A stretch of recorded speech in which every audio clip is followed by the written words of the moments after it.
Hi guys, எல்லாரும் எப்படி இருக்கீங்க? இந்திய அணி தொடர் தோல்வி எதிரொலி. இந்திய அணியோடைய பயிற்சியாளரை மாற்றிய பிசிசிஐ. இங்கிலாந்துக்கு எதிரான T20 தொடர் ஆரம்பிக்கும் போதே இந்த புதிய பேட்டிங் பயிற்சியாளரோட தான் இந்திய அணி களமிறங்க இருக்கிறது. பிசிசிஐ எடுத்த இந்த அதிரடி முடிவால கலக்கத்தில் இருக்கும் கௌதம் கம்பீர். இந்திய அணி கடந்த ஆண்டு பார்த்தீங்கன்னா ராகுல் டிராவிட் தலைமையில் உலகக்கோப்பை தொடர இறுதிப் போட்டி வரைக்கும் சென்று தோல்வி அடைந்தது. அதுக்கு பிறகு நடந்த T20 வேர்ல்டு கப் தொடர கோப்பையை வென்ற கைப்பற்றியது. அதன் பிறகு ராகுல் டிராவிட் பார்த்தீங்கன்னா பயிற்சியாளர் பதவியில் இருந்து விலகியும் இருந்தார்.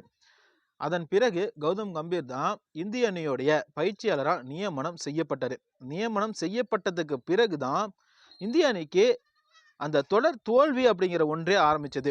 கிட்டத்தட்ட 27 ஆண்டுகளா இலங்கையில் ஒரு நாள் தொடர இழக்காத இந்திய அணி கௌதம் கம்பீர் பயிற்சியாளராக பதவியேற்ற பிறகு இலங்கைக்கு எதிரான ஒரு நாள் தொடர அவங்களுடைய சொந்த மண்ணில் 27 ஆண்டுகளுக்கு பிறகு இழந்தது.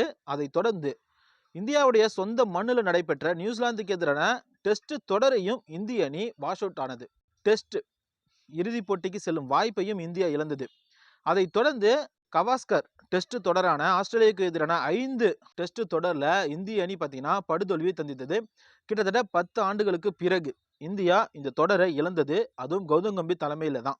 இதனால தான் பேட்டிங் ஆர்டர் ரொம்ப மோசமாக இருக்குது. பேட்டிங் ஆர்டர் மோசமாக போனதுக்கு காரணம், அதாவது இந்திய அணியோடைய உதவி பயிற்சியாளராக இருந்த அபிஷேக் நாயர் தான் பார்த்தீங்கன்னா பேட்டிங் பயிற்சியாளராக அந்த பணியை கவனித்துக்கிட்டு வந்தார்.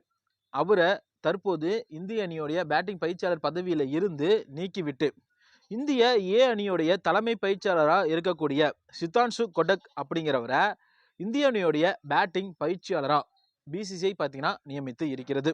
இதற்கு பிறகுவாது இந்திய அணி பேட்டிங்கில் ஒரு நல்ல வலுவான ஒரு அணியாக வர இருக்கக்கூடிய அந்த இங்கிலாந்துக்கு எதிரான T20 மற்றும் ஒரு நாள் தொடர், அதற்கு பிறகு அடுத்த மாதம் பிப்ரவரி 19ஆம் தேதி நடைபெற இருக்கக்கூடிய சாம்பியன்ஸ் டிராபி தொடரையும் கைப்பற்றும் அப்படின்னு எதிர்பார்க்கப்படுகிறது.